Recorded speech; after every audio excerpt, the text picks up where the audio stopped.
Hello everyone, welcome back to my YouTube channel. आज जो है क्वेश्चन नंबर 13 सॉल्व करूंगा। क्वेश्चन नंबर 13, तो आप इसको अच्छे से देखिए और एक बार साथ में प्रैक्टिस जरूर करिए। क्वेश्चन को देखने के बाद, सॉल्यूशन को देखने के बाद प्रैक्टिस करिए, जिससे आप अच्छे से तरीके से उसको समझ पाएंगे। क्वेश्चन क्या है? 4 पार्टनर हैं, P, Q, R, S। 4 partner दिए गए हैं P, Q, R, S, sharing profits in the ratio of 2:3:5:2, 2:3:5:2। ये आपका रेशियो दिया गया है क्वेश्चन में। और अगर आप इस रेशियो को जब फ्रैक्शन में कन्वर्ट करेंगे तो कितना हो जाएगा? 2/12:5/12:2/12. So students, in this way you may also write to this profit sharing ratio. Now come to the next point. क्या दिया है? S retires and his share is acquired by Q and R in the ratio of 3:2. तो जो Q और R हैं, Q और R यानी कि इनकी बात कर रहा है। केवल जो है आपका S रिटायर हो रहा है और उसके हिस्से को Q और R लेंगे। किस रेशियो में एक्वायर करेंगे भाई? तो Q और R का जो एक्विजिशन रेशियो है, जो एक्वायर करने का रेशियो है, वो दिया है 3:2, यानी कि P को इसमें भागीदारी नहीं मिलनी है, P को कोई हिस्सा नहीं मिलना है। तो कह रहा है कि न्यू रेशियो निकालिए और गेनिंग रेशियो निकालिए। तो गेनिंग रेशियो तो इसी तरह दे दिया है क्वेश्चन में ही, 3:2, क्योंकि Q और R इसी रेशियो में किसकी हिस्से को एक्वायर करेंगे? जो रिटायर हो रहा है। कौन रिटायर हो रहा है? S रिटायर हो रहा है। तो S का रेशियो कितना? S ये है और S की कितनी प्रोपोर्शन है? 12 रुपीज में 2 रुपीज। ठीक है, 2/12 का मतलब क्या? अगर 12 रुपए है प्रॉफिट तो उसमें 2 रुपए किसको मिलेगा? S को मिलेगा। ठीक है, तो अब S छोड़ के जा रहा है, S रिटायरमेंट ले रहा है, तो उसके हिस्से को Q और R यानी कि क्रमशः ये और ये 3:2 में क्या करेंगे? ले लेंगे। तो देखते हैं यहां पे, Q विल गेन। Q कितना गेन करेगा? 2/12, क्योंकि जो रिटायर हो रहा है उसी के हिस्से में से तो ले रहा है ना। कितना? 3/5।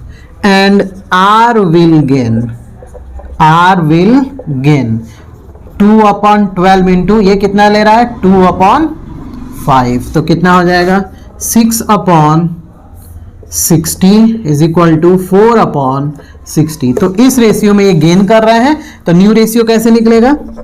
New ratio of the form. कौन कौन बचेगा भाई? S, जब ये S हट जाएगा तो बचेगा कौन फॉर्म में? P, Q और R। तो P का कितना है? P का तो सेम है, एज यूजुअल रहेगा, क्योंकि P को कोई बेनिफिट नहीं मिल रहा है, 2/12। अब देखते हैं Q को, देखते हैं तो Q का ओल्ड रेशियो कितना है? 3/12 प्लस Q कितना गेन कर रहा है? 6/60। 6/60। तो आप 60 LCM ले लेंगे तो कितना हो जाएगा? 15 प्लस 6 21/60। Q के बाद P, Q के बाद कौन आ रहा है? R आ रहा है। तो R कितना हो जाएगा? R का ओल्ड रेशियो कितना है? 5/12 प्लस R जो है कितना गेन किया? 4/60।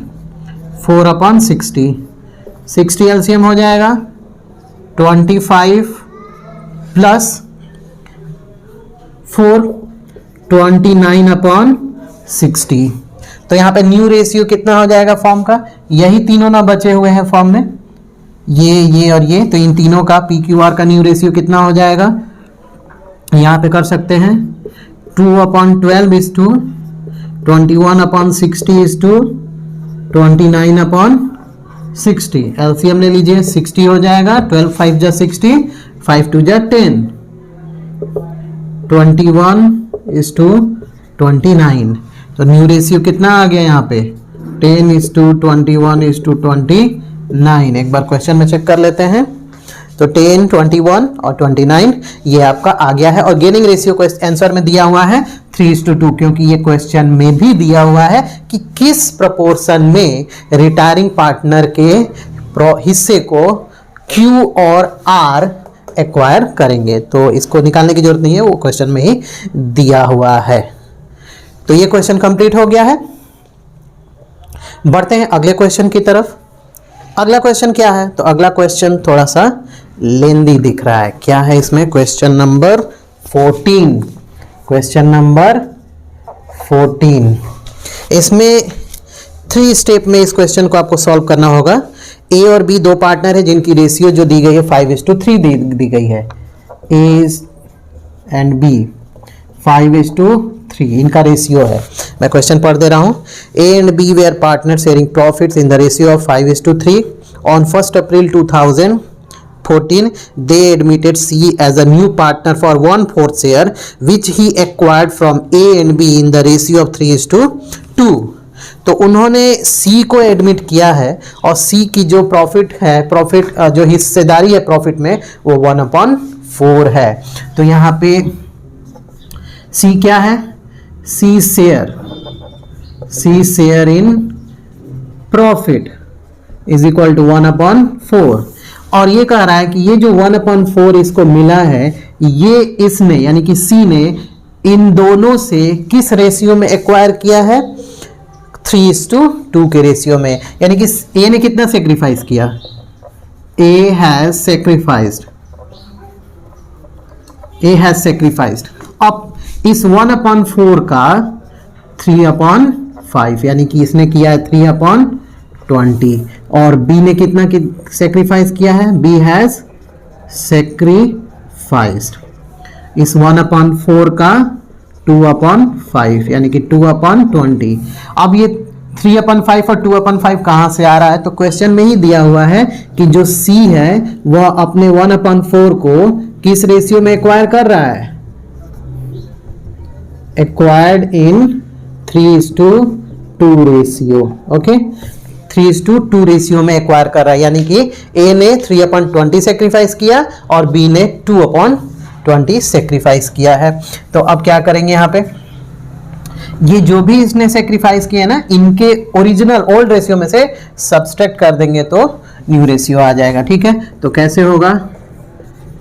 New ratio of the firm is equal to A का कितना होगा? A का ओल्ड रेशियो कितना है? 5/8 माइनस कितना सेक्रीफाइस किया? 3/20 कितना हो जाएगा? 40 ले लेंगे। 25 माइनस 6, 8 5 जा 40 में डिवाइड करेंगे ना 8 से, 5 टाइम जाएगा और 5 को 5 से मल्टीप्लाई करेंगे 25 आएगा। माइनस सेम 20 से डिवाइड करेंगे 40 में 2 टाइम जाएगा, 2 को 3 से मल्टीप्लाई करेंगे 6 आएगा। तो ये कितना आ जाएगा? 19/40। B का कितना आएगा? B का ओल्ड रेशियो कितना है? 3/8 माइनस B कितना सेक्रीफाइस किया? 2/20। तो एलसीएम होगा 40, 8 5 जा 5 टाइम जाएगा एंड 5 में 3 से मल्टीप्लाई करेंगे 15 होगा, माइनस 2 टाइम जाएगा डिवाइड करेंगे तो, और 2 से 2 में मल्टीप्लाई करेंगे 4 आएगा। तो ये कितना हो जाएगा भाई? 11/40। और C का आपको पता ही है कि न्यू रेशियो कितना है? 1/4। तो टोटल फॉर्म की न्यू रेशियो कितनी हो जाएगी? एलसीएम ले लेते हैं, 40 हो गया। सो यहाँ पे हो जाएगा 19 प्लस 11 प्लस 4 से डिवाइड करेंगे 40 में 10 टाइम जाएगा ना, तो 10। तो एलसीएम होगा 19:11:10। चेक कर लेते हैं कि C के एडमिशन के बाद, C के एडमिट होने के बाद फॉर्म की जो न्यू रेशियो है वो कितनी है? तो वो दिया गया है ABC का 19:11:10। आंसर आ गया, ये 19:11:10 इसका आंसर आ गया। बट अभी ये स्टेप फर्स्ट है, अब ये पूरा क्वेश्चन कंप्लीट नहीं हुआ है। ठीक है, तो क्वेश्चन को कंप्लीट करने के लिए अब क्या करना पड़ेगा?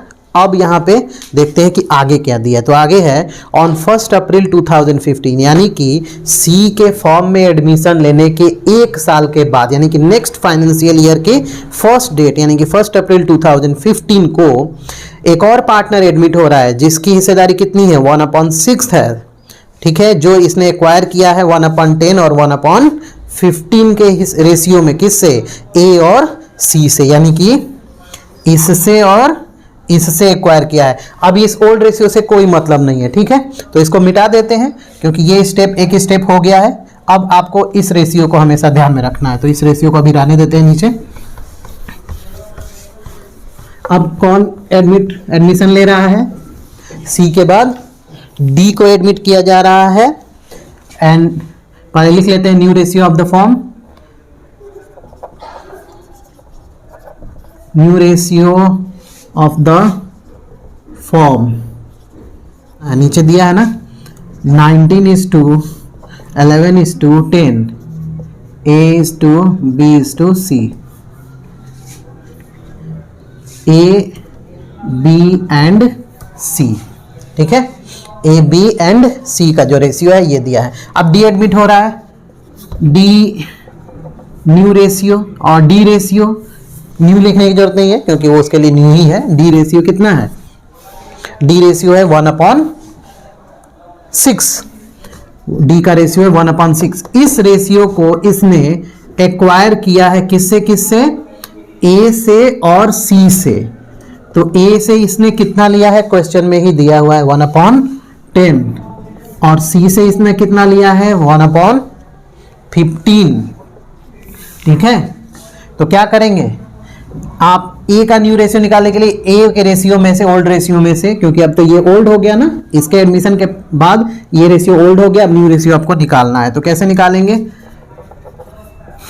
New ratio of the form, A का कितना है ओल्ड रेशियो?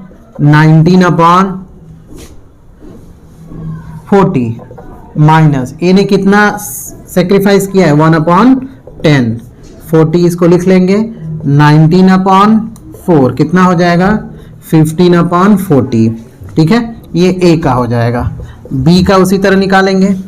तो आप एक बात ध्यान रखिएगा, B ने यहाँ पे कुछ भी सेक्रीफाइस नहीं किया है, क्योंकि क्वेश्चन में साफ साफ ये लिख दिया है कि D जो है अपने इस 1/6 रेशियो को, 6 हिस्सेदारी को ये A और C से एक्वायर कर रहा है, ना कि B से। तो B का जो ओल्ड रेशियो होगा वही फॉर्म उसमें न्यू रेशियो भी होगा, वो 11/40। C पे आ जाते हैं तो C का रेशियो है 10/40 माइनस, आप यहाँ देखेंगे कि C ने कितना सेक्रीफाइस किया? तो C ने किया 1/15, तो 1/15 एलसीएम ले लेते हैं। यहाँ पे कितना हो जाएगा? 120 एलसीएम जाएगा, ठीक है। तो ये कितना हो जाएगा? 30 माइनस 8, ये आएगा 22/120। और डी का कितना रेशियो है? डी का रेशियो आपके सामने है 1/6, ठीक है। अब आप क्या करेंगे? इन सब को, रेशियो को आप एक जगह कलेक्ट करिए और इसको सॉल्व करेंगे। 15/40 इसको इस तरह लिख सकते हैं, 11:40, 22/120 1/6। अभी भी देखेंगे रेशियो इक्वल नहीं है यहाँ पे, मतलब बराबर नहीं है। तो इस रेशियो को आप क्या करेंगे? सॉल्व करेंगे। तो मैं यहाँ कर देता हूँ। क्या रेशियो आप ले सकते हैं? एलसीएम 120 एलसीएम लेंगे, कितना हो जाएगा? 3 टाइम जाएगा ना, 45 हो जाएगा, इस टू ये भी 3 टाइम जाएगा, 33 हो जाएगा, इस टू ये 120 है तो 22 ही यहाँ पे होगा, और यहाँ पे 6 है ना, तो 20 टाइम जाएगा। तो कितना हो जाएगा यहाँ पे? 45 33 22 20 आंसर। ये इसका यहाँ पे आंसर हो गया। अब अभी भी इसको हम ये नहीं कहेंगे कि ये कंप्लीट हो गया। ये क्वेश्चन अभी भी कंप्लीट नहीं हुआ है, क्योंकि एक और स्टेप बचा हुआ है। ये तो था कि डी एडमिट हो जाएगा, डी एडमिशन ले लेगा, उसके बाद फॉर्म का न्यू रेशियो क्या होगा? तो फॉर्म का न्यू रेशियो डी के एडमिशन के बाद ये हो जाएगा। लेकिन एक और स्टेप है, 1 साल बाद, यानी कि डी जब एडमिशन ले रहा है उसके ठीक 1 साल बाद आपका जो ए है, ए की डेथ हो जा रही है, और उसके शेयर को taken over by B C D equally, यानी कि उसके हिस्से को, उसका हिस्सा कितना है भाई? ए का ये है, ए का हिस्सा कितना है? 45, कितने में? 120 में। तो इसको तीनों जो है इक्वली बांट रहे हैं, यानी कि इसको 3 टाइम 1/3 1/3 1/3 से मल्टीप्लाई कर देंगे, क्योंकि 3 पार्टनर है तो इक्वल कितना होगा? 1/3 होगा। इसको मिटा देते हैं यहाँ पे। अब क्या करेंगे? डी के ए के डेथ के बाद ए की हिस्सेदारी को जो है आपके 3 पार्टनर में बांटना है। तो कितना हो जाएगा भाई? बी कितना गेन करेगा, बी विल गेन, ए की हिस्सेदारी कितनी है 45 है ना, 45 अपॉन 120, इसको बी इक्वली ले रहा है, सी विल गेन 45 अपॉन 120 इंटू 1/3, इसलिए हो रहा है क्योंकि ये सब इक्वली डिस्ट्रीब्यूट कर रहे हैं, and D will gain 45 upon 120 into 1/3, कितना हो जाएगा ये 45 अपॉन 360, 45 अपॉन 360 एंड 45 अपॉन 360, ये हो गया आपका गेनिंग रेशियो। ठीक है, इसको और आप अगर ये थोड़ा सा डिजिट ज़्यादा बड़ा लग रहा है तो इसको आप छोटा कर सकते हैं, कितना हो जाएगा ये 9/72, 9/72 एंड 9/72, और आप छोटा कर लीजिए 1/8, 1/8 एंड 1/8, इतना आएगा 1/8, 1/8 और 1/8। ये बी सी डी जो गेन कर रहे हैं वो रेशियो दिया गया है ए की डेथ के बाद। तो अब फॉर्म का न्यू रेशियो निकाल लेंगे। तो न्यू रेशियो कैसे निकलेगा, ओल्ड वाले में ये जो लोग गेन कर रहे हैं वो ऐड कर देंगे। तो न्यू रेशियो कितना हो जाएगा, new ratio of the firm B का ओल्ड रेशियो कितना है 33/120 प्लस 1/8। सी का कितना हो जाएगा 22/120 प्लस 1/8 एंड डी का कितना हो जाएगा 20/120 प्लस 1/8। तो यहाँ पे कितना हो जाएगा 120 एलसीएम लेंगे, ये हो जाएगा 33 प्लस 15, यहाँ हो जाएगा 120, 22 प्लस 15 और यहाँ पे हो जाएगा 120, 20 प्लस 15 ऐड कर देते हैं 48/120, यहाँ 37/120 और यहाँ पे हो जाएगा आपका 35/120। तो ये जो है आपका ए की डेथ के बाद जो न्यू प्रॉफिट शेयरिंग रेशियो है वो कितना है 48:37:35। चेक कर लेते हैं आंसर में क्या दिया है क्या, यस आ गया है। तो इस तरह से ये क्वेश्चन भी कंप्लीट हो गया। बढ़ते हैं अगले क्वेश्चन की तरफ। अगला क्वेश्चन जो दिया है वो भी गेनिंग रेशियो और आपका न्यू प्रॉफिट शेयरिंग रेशियो ही निकालना है। क्वेश्चन नंबर 15 में क्या दिया है, एक्स वाई जेड 3 पार्टनर है, profit sharing ratio in the ratio 5:4:3। So X Y and Z ratio is given 5:4:3। Ratio को आप ठीक उसी प्रकार फ्रैक्शन में लिख सकते हैं 5/12:4/12:3/12। अब इसमें ये कह रहा है it is decided that new profit sharing ratio between Y and Z will be same as existing between X and Y. यानी ये कह रहा है कि एक्स के रिटायर होने के बाद वाई और जेड का वही रेशियो होगा जो एक्स और वाई का था। तो यहाँ पे new ratio of Y and Z is equal to आप लिख सकते हैं 5:4, क्योंकि एक्स और वाई का तो रेशियो 5:4 ही दिया हुआ है। इजी है ये। अब इसमें आपको निकालना है गेनिंग रेशियो। गेनिंग रेशियो निकालना है तो गेनिंग रेशियो कैसे निकलेगा, जब आपको न्यू रेशियो पता चल गया है तो गेनिंग रेशियो आप निकाल ही लेंगे। तो gaining ratio is equal to क्या होता है, gaining ratio is equal to new ratio minus old ratio. तो एक्स तो रिटायर हो गया, वाई का कितना हो जाएगा, वाई का न्यू रेशियो कितना है 5/9 माइनस वाई का ओल्ड रेशियो कितना है 4/12, कितना हो जाएगा यहाँ पे 36, 20 माइनस 12 8/36। वाई के बाद जेड को आ जाते हैं तो जेड का न्यू रेशियो कितना हो गया 4/9 माइनस जेड का ओल्ड रेशियो कितना है 3/12, तो ये भी 36 होगा। 16 माइनस 9 तो ये 7/12 36। तो गेनिंग रेशियो कितना आ गया, यहीं पे लिख देते हैं गेनिंग रेशियो 8:7। ओके, कितना है 8:7 जो है आपका क्या है गेनिंग रेशियो है। काफ़ी इजी क्वेश्चन था, ये भी क्वेश्चन हो गया।